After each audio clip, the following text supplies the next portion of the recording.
People live in a world of their own making. Frankly, that seems to be the problem. Welcome to Angry Planet.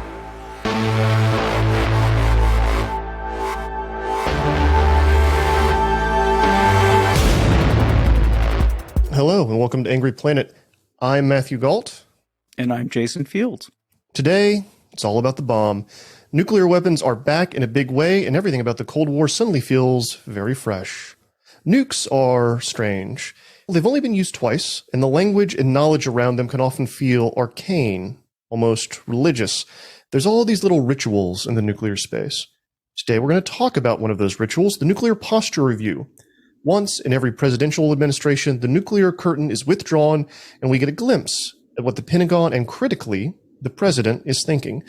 But what is the Nuclear Posture Review? Who writes it? And what does it have to do with the price of gas in an apocalyptic hellscape? Well, here, with some answers to some of the questions, is Stephen Young. Young is the senior Washington representative for the Union of Concerned Scientists. He is also the former deputy director of the Coalition to Reduce Nuclear Dangers, and he consulted on this most recent Nuclear Posture Review. Sir, thank you so much for coming onto the show and walking us through some of this. I'm happy to be here. All right, so before we get to the NPR, which always messes me up when I say it aloud, because we're talking about the review and not the radio station. But before we get to the review, I'm glad we have you here today because there is some nuclear news, and it seems like it might be positive. Have you seen this? The Russia and the United States talking again under New START. Can you tell us what's going on there? So New START, the last remaining treaty between the U.S. and Russia on nuclear weapons issues, limits both countries to about 1,550 deployed nuclear weapons. Every other treaty between the two has been abandoned by the U.S. or cheated on by Russia, and leading to the U.S. abandoning it. But we do have this one treaty left. However, as a part of the Ukraine war, the U.S., because of COVID initially, the U.S. and Russia both stopped doing on-site inspections under the treaty, which are allowed an important part of verifying both countries are abiding by it, and they both were and seem to be still are. But those were jointly agreed to be on hold because of COVID. But recently, the U.S. announced it wanted to resume inspections because COVID is mostly in hiatus, more or less, and they decided now is the time to start doing on-site, and as they say, boots on the ground in Russia, U.S. military boots on the ground in Russia, looking at Russian weapon systems. It's a very valuable part of the treaty. And Russia said, no, not so much, which is a problem. That's not how treaties are supposed to work. And so they have agreed now to meet to discuss this and related issues in the treaty of how they can resolve the question of will they return to on-site inspections. So it's good news indeed. It needs to happen. There's no reason it shouldn't happen. Russia is, of course, in a nightmare in so many ways because of the war in Ukraine, but that shouldn't stop them from allowing U.S. troops on the ground because they can have Russian troops come here on the ground as well. So it's fair for you, fair for me. So it sounds like that is at least, they're talking about that all getting back on track. It's kind of the broad headline, which is good. Indeed. Okay, well, let's switch to our main, now that we've gotten the news out of the way. What is the Nuclear Posture Review? Excellent question. It is nominally every administration since President Clinton in 1994 has done a Nuclear Posture Review that is that administration's examination of what will be their nuclear policies in terms of how many do we need, what are they for, why do we have them? When would we use them? Who might use them against? Those are all things considered in Nuclear Posture Review. A couple of them have been mandated by Congress, but generally each administration has done it of its own volition. The last one done by Biden was of its own volition. It just decided to do one because it wanted to affect the policy. They have always been led by the Pentagon. It's been various states involved, Department of State and Energy and the White House in those processes, but they always have been led by the Pentagon in a process that takes 6 months to 18 months, depending on how slow they take it. And they are generally, to date, totally a failure. They have again and again endorsed the current nuclear policy, practice, and posture. There have been some changes for sure. They have led to reductions in the overall stockpile, which is very valuable. But they've led to almost no changes in why we have them, when we would use them, what they're for, or how we posture them. And that is, in my view, a problem. We shouldn't be still in the Cold War frame we were in when we got in this whole mess. What does success mean if this is failure? So in my view, success would mean that we move away from this Cold War lockdown we're in. We still have weapons on hair trigger or prompt launch alert ready to be fired in minutes. There's just no need for that. Russia's not going to do a surprise attack out of the blue to try and destroy us. That would be suicide because we have subs at sea they can't destroy. Yet we still maintain hundreds and hundreds of weapons on alert, ready to fire in 2 minutes. President issues an order, boom, they're gone. Why? There's just no need for that at all. It's senseless risk. Similarly, we still have the president's sole authority. The president himself makes one phone call and they're gone. Why? There's no need for that. And if you get the power to President Trump, who knows? I mean, it's just the risk is simply too great, in my view. You should change it and say, no, if you want to launch nukes, you need people to agree with you. It's a good idea.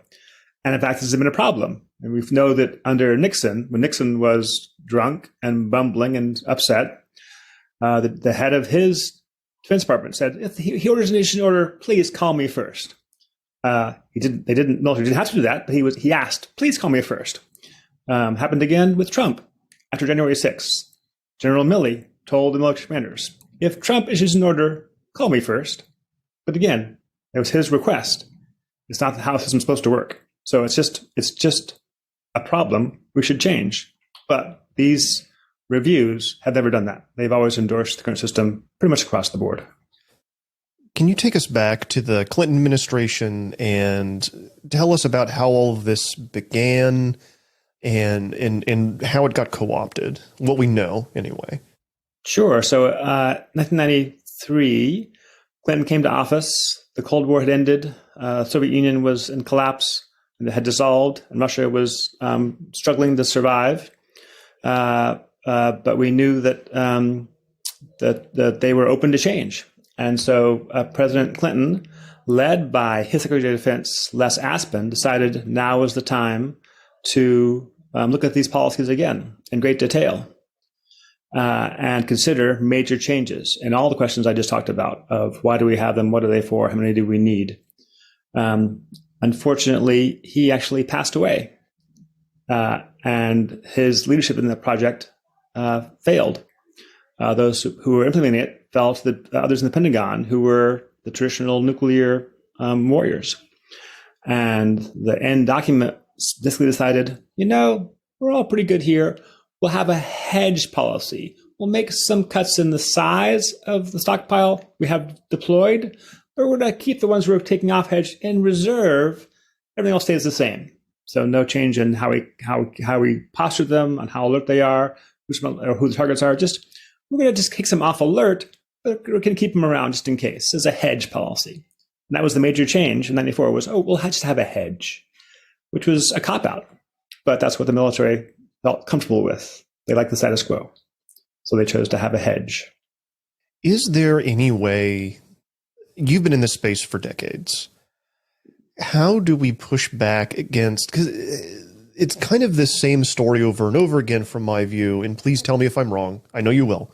That there's kind of this entrenched nuclear bureaucracy that's attached to the military that keeps perpetuating the status quo, the old Cold War status quo. We keep having these weapons, even though we don't necessarily need them. We certainly don't need, say, like ICBMs anymore. As you said, we've got the submarines, which just kind of covers a lot of bases, right?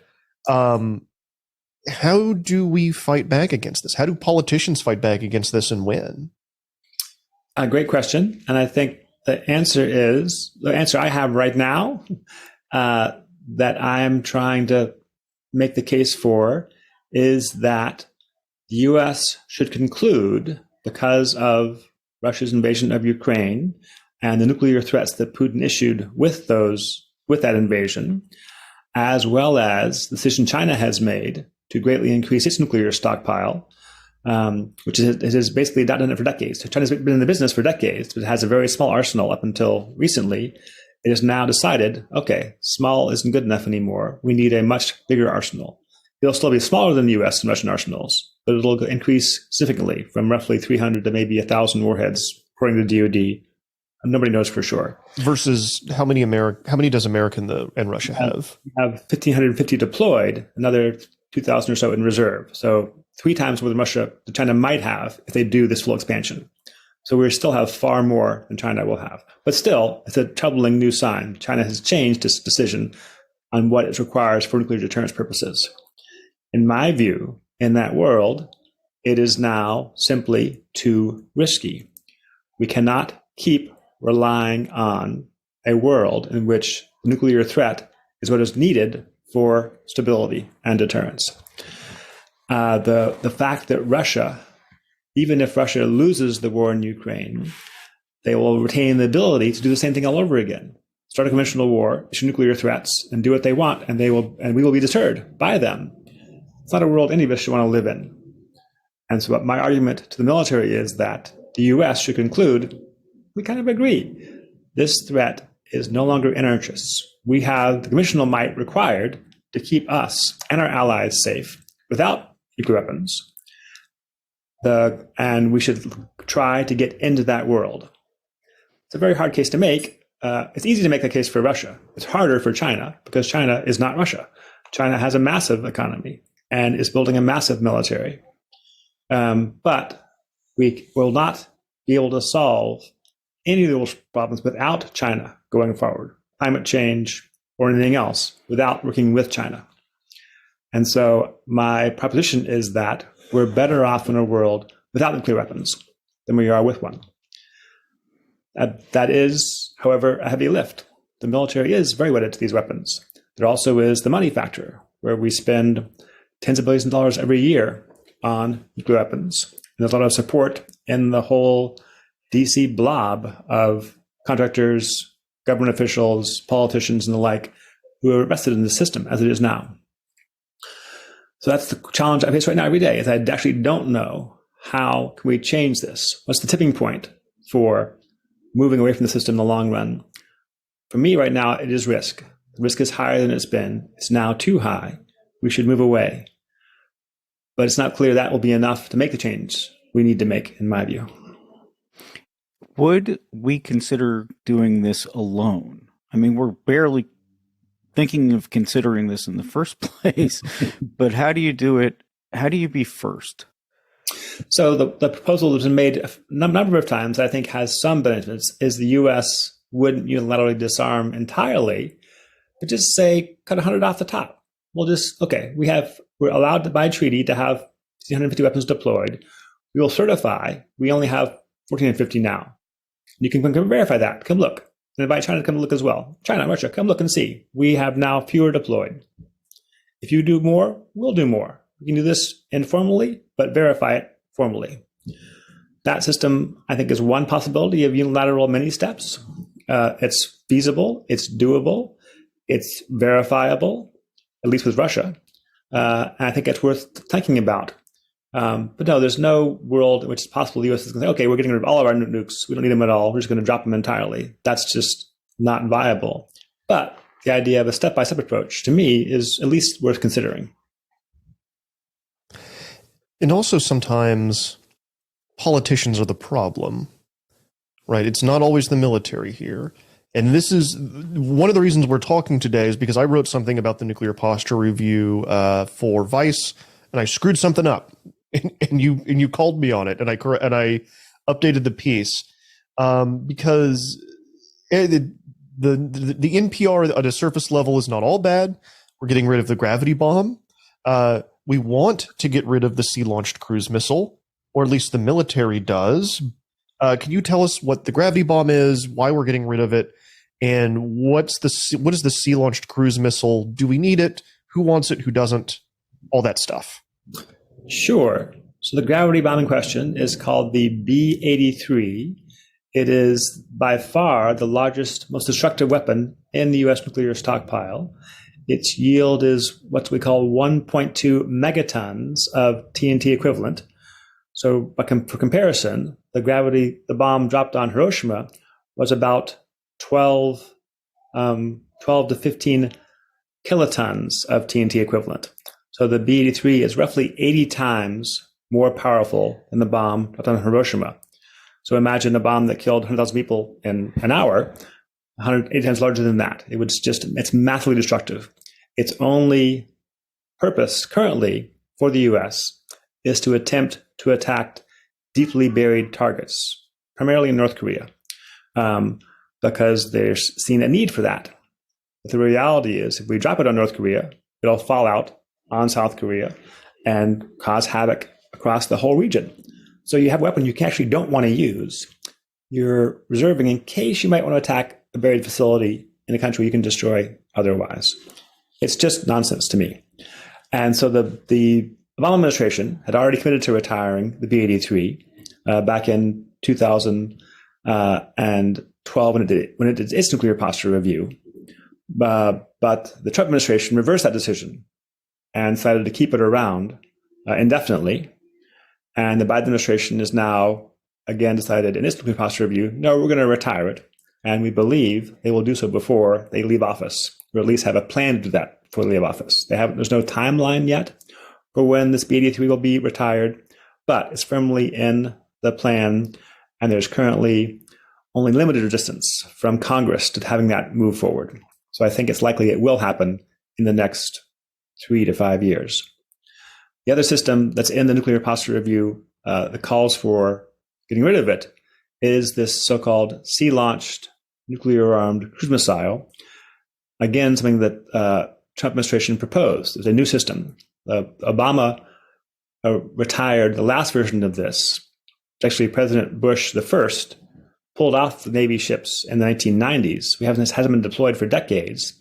Obama actually retired it in his nuclear posture review informally. And we haven't had it and haven't needed it since that period. The Trump team wanted to rebuild it because, in their view, they want more so-called low-yield systems designed basically for nuclear warfighting. That's what this is designed for, is to fight a nuclear war at low levels. Again, a stupid idea. The Biden administration said, no, we don't want this. We're going to cancel that program and not move forward with it. However, while the Navy agrees with that decision, there are some in the military who don't agree with it. And unfortunately, they testified before Congress in support of this sea-launched cruise missile, even though they not only had signed off on the posture review calling for it to be canceled, they testified to Congress saying, we kind of like the idea still. We think we might want to have it as an option. And as a direct result of that, Democrats who control at present the House and Senate got a little nervous and said, well, just to be sure, let's go ahead and give some money to this program for now.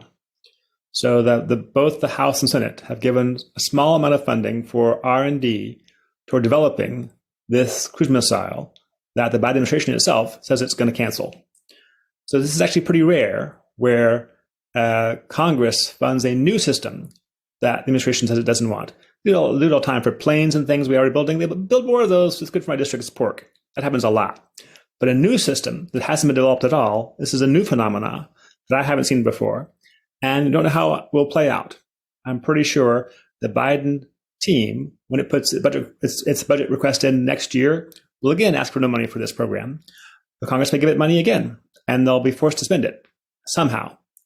But it's a long fight. It's a long way off from being deployed or built. So I will keep fighting against it, and we'll see how it plays out, but it's not decided yet. Now, this is not the only newish thing. Well, maybe new is a misnomer. Going back to the Trump administration and his 2018 nuclear posture review. Can you tell us about the W-93? So W-93 is one of the two additional new things pushed in the Trump nuclear posture review. W-93 would be the first all new nuclear warhead built by the United States since the end of the Cold War. We have been very carefully maintaining and upgrading our existing nuclear weapons over the last decades and spending tens of billions of dollars to do that. But there is now a call for the first time for an all-new warhead to be put on our sub-based missiles. And that proposal is still being supported by the Biden administration. I think it's uncalled for, unnecessary, and contributes to the building arm race. And I think it is still a long way off, so it still could be canceled by Congress itself, because it will cost a lot of money to do this, and will require the U.S. to make new plutonium pits, which is basically the fissile core of a nuclear weapon. We haven't made those in bulk since the end of the Cold War, because we didn't have needed them. The factory to make them was actually shut down by the FBI in 1989 because it was a terrible environmental catastrophe. The FBI and the EPA literally invaded the factory and shut it down because it was such an environmental nightmare. And that stopped pit production in the US. And we've only made a few handful of pits since then at our weapons labs. But now the proposal is to resume that production, in part to make these new W93 warheads. What's the point of the warheads? Are they bigger? I'll notice you didn't use the words low yield in your explanation. Yeah, so the 93 warhead might be lower yield. It wouldn't be low yield. So actually, just briefly, the brief sidebar, the Trump team actually did deploy very rapidly one new warhead called the W76-2 warhead, which basically was they took an existing warhead and made it a low yield variant by taking out the secondary of that nuclear bomb. So modern nuclear bombs have two parts: a primary, initiates the explosion, and secondary, that makes the big boom go big. And so the initial atomic bombs were only primaries, dropped on Hiroshima, were only initial one bomb. But new weapons are much more powerful because they have two bombs in one. The 76-2 that the Trump administration proposed, developed, and deployed has a small yield by actually taking out secondary entirely and just having only the primary bomb go off. So that actually is in stockpile, and the Biden NPR endorses it and says we're keeping it around, at least for now. It's a valuable new tool for basically nuclear warfighting. The pits that we're talking about, or why we have new warheads in general, what they tell you is they want to increase safety and security of the stockpile, to have the warheads be safer and more secure, less likely to go off by accident. The reality is they want improved performance, better targeting ability, better control of when it goes off at altitude, basically more effective and as a warfighting tool. Now they also will add safety and security measures as well, but the bottom line is they want to have a more capable weapon in the stockpile. And they will make it more capable in various ways that they think are important. It's interesting to me that you're talking about a better weapon, when we've always been told, or I've always been raised with the idea that nuclear weapons are like horseshoes, hand grenades, and nuclear bombs, right? I mean, get it close enough, let it go. Did not ever think of it as a precision weapon. Should I be thinking of it that way? So that's, in my view, no. I think you're using the correct view. That basically, what the goal of nuclear weapons is to deter nuclear war. You want to stop your possible enemy from doing things they shouldn't be doing, primarily, however, in the nuclear front. If you use them for deterring conventional attacks, then you risk them deciding, oh, this is so dangerous, I'm going to go nuclear first and start their own nuclear war because they're worried about you going nuclear on them. That's what I believe the role of nukes should be, but I am not the decision maker. The military has decided, in its infinite wisdom, that we need nukes to deter everything up and down the spectrum, and we need to have the ability to have small wars or big wars, little nuclear bombs and big nuclear bombs. We need to be able to attack quickly or slowly. We need to be able to attack from the sea or from the air or from the land. We need to be able to attack in theater or out of theater. These are all requirements in the current defense posture. that to me are nonsense. You can deter them by saying, if you do something I don't like, I will kill you. That's what nukes are for.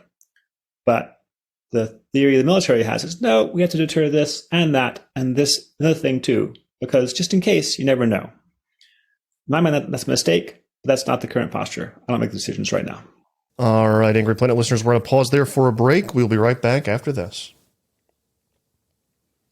All right, Angry Planet listeners, thank you for sticking around. We are back on with Stephen Young from the Union of Concerned Scientists talking about the nuclear posture review. I got there. So you kind of hit on something I really want to dive into here. You called this a terrifying document.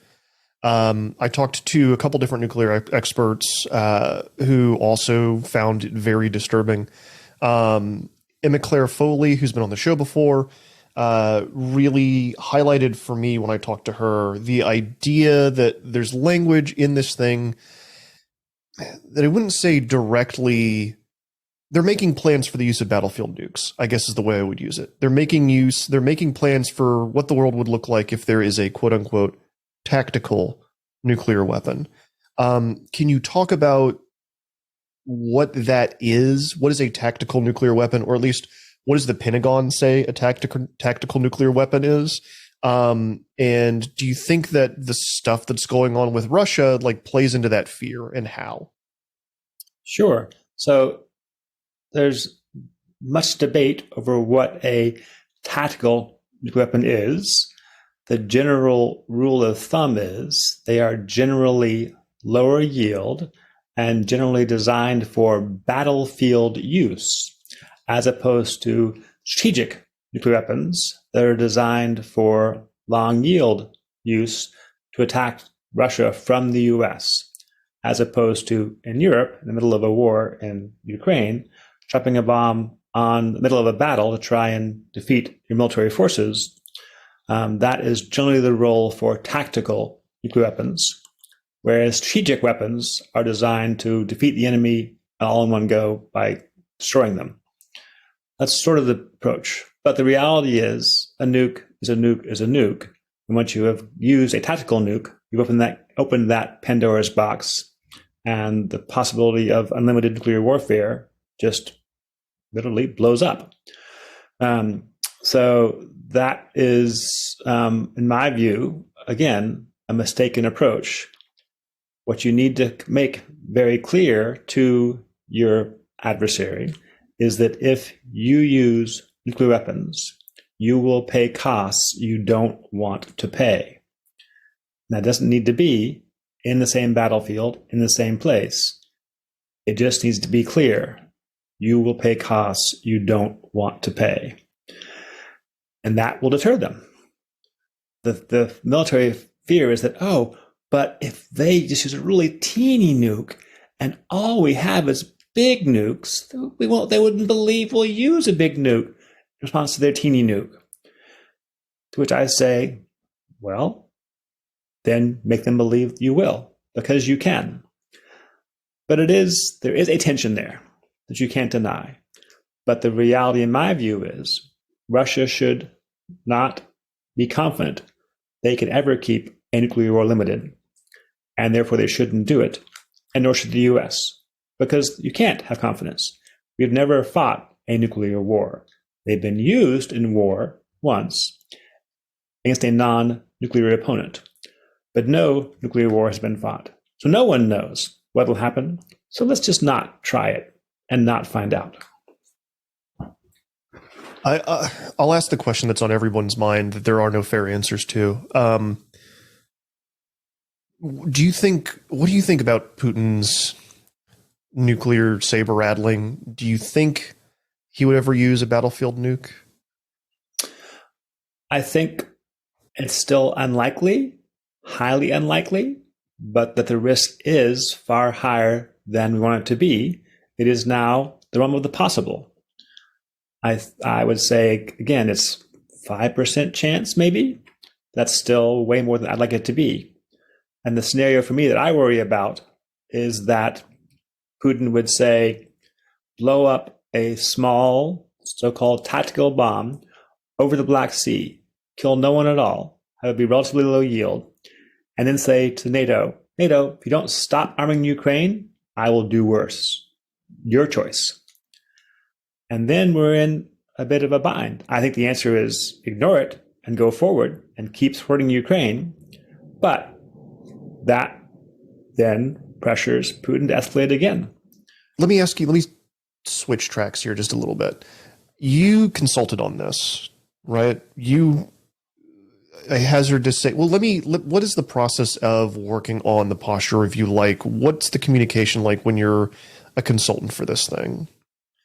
So I was basically the Pentagon for this review had a series of fora in which they invited outside experts to speak and a few more to listen in and ask questions and discuss.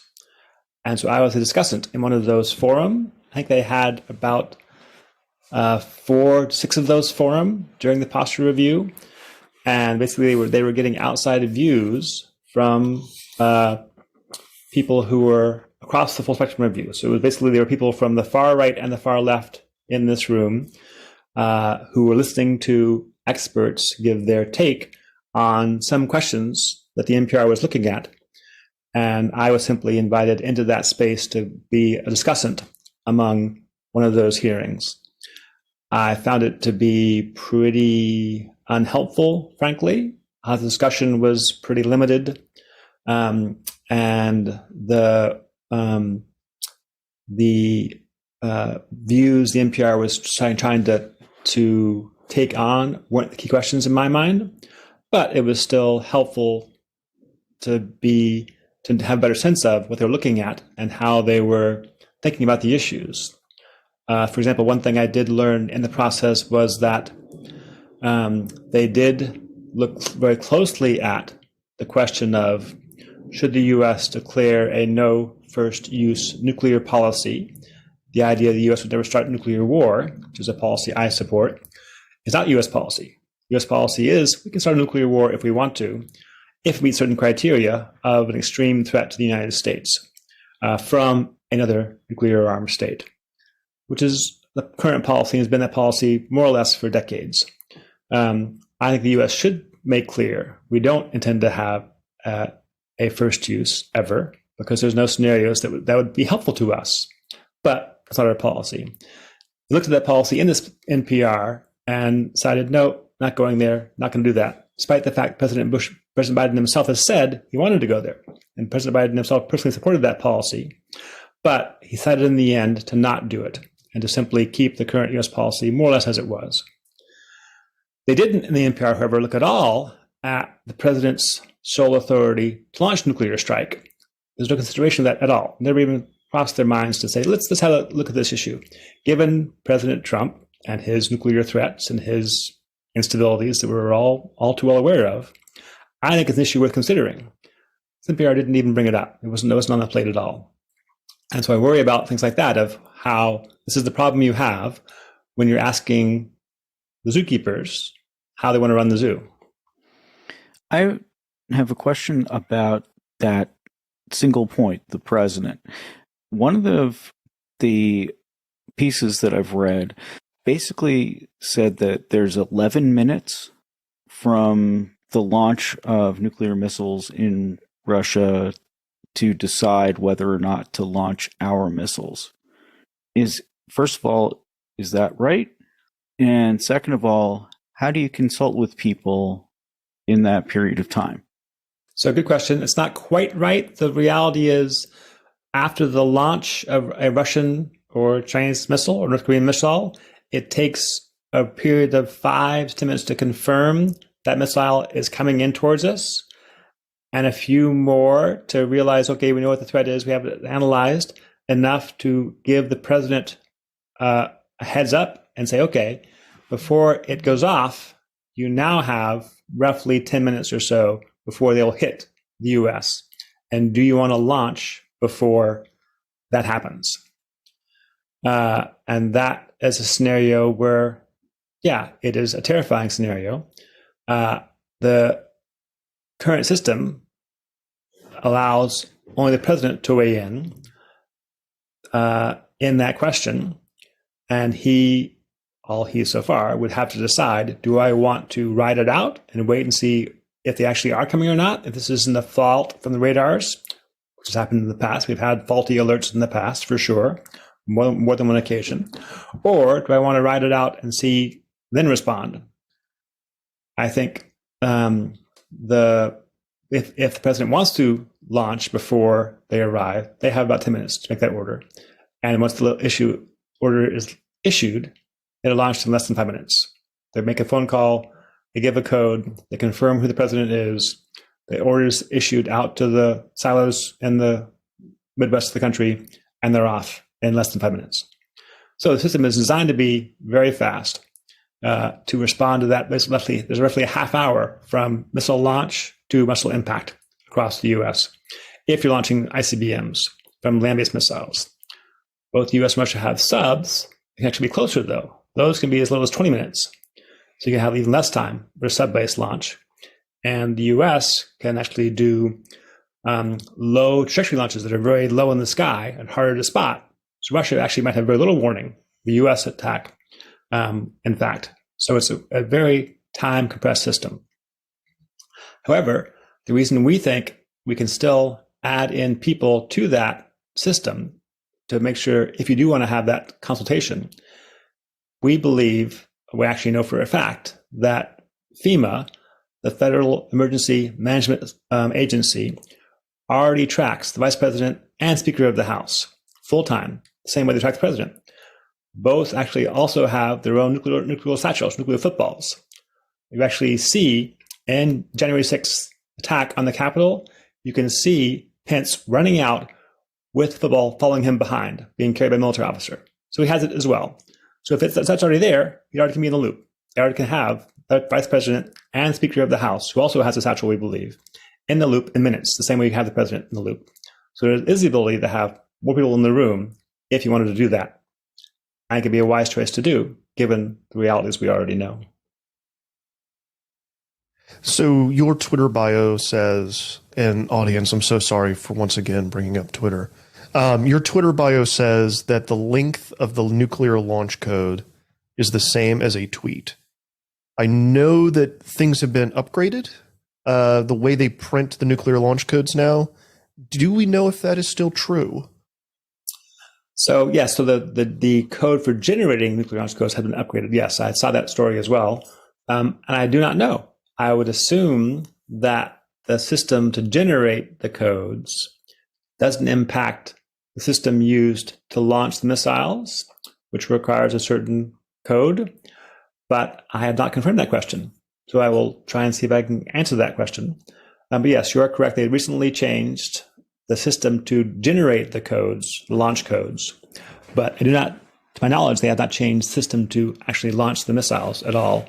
The system has been upgraded over the years, but not recently enough to have this recent change impact that, I don't think. But good question. I will look into that. I have an off-the-wall question because I've watched Dr. Strangelove far too many times. Has anyone ever seriously considered an automated response to a nuclear attack, a la the doomsday weapon? Sure. Russia built one. Mm-hmm. It's an amazing... See what I don't know? Yes, a great book called Dead Hand, written by Washington Post reporter David Hoffman. Hoppy, you hush. What are you barking at? It's basically, it goes into great detail about the system Russia used or installed that was a dead hand system that would allow Russia to, if the system detected a launch by the U.S., to launch some missiles without anybody else issuing an order. Pretty terrifying. It's not clear how much authority it was given. Like, was it fully in place and it just happened and nobody was there? People were there but not dead, but still it could launch. We don't know for a fact, but in some level, the system was installed by Russia, and is a very terrifying thing to think about. I think that's the kind of frightening possibility that we like to go out here on Angry Planet. Stephen Young, thank you so much for coming on to Angry Planet and walking us through this. Where can people find your stuff? I am at the Unix Scientists. Twitter handle is Stephen UCS. And if you just go to the UCSUSA.org website, I'm there as well with all my publications.